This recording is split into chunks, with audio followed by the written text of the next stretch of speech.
So Daniel had been taken along with a bunch of other gifted and handsome young men that were kidnapped or stolen or taken hostage when Babylon had taken many hostages from Israel. And so Daniel was one of those young men that were saved alive, that were not killed, because they were young enough and they were seen to be intelligent and talented and able to learn the ways and the teachings and the culture and the language of Babylon and the science of Babylon. And so Daniel and his three friends, which his three friends have two different names. They have their Hebrew names, and then they have been given Babylonian names, as Daniel as well has been given the Babylonian name Belteshazzar, I believe it is. So they have been kept, fed, and educated now for some time by the king himself in a separate compound.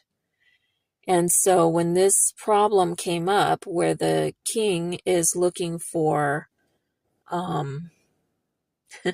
spiritual help and all his spiritual advisors can't give him an answer, he decides to off with all of their heads.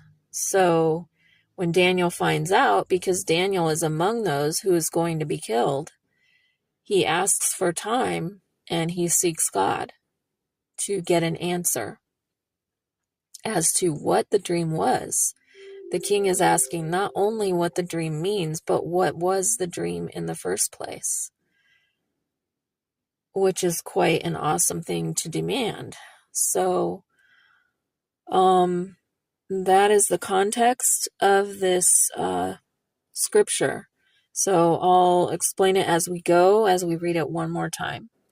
In the 2nd year of the reign of Nebuchadnezzar, Nebuchadnezzar dreamed dreams, and his spirit was troubled, and his sleep went from him. Then the king commanded that the magicians, the enchanters, the sorcerers, and the Chaldeans, and Chaldeans are known as being especially magical or especially spiritually gifted, in astrology especially. So even it's interesting that this group is called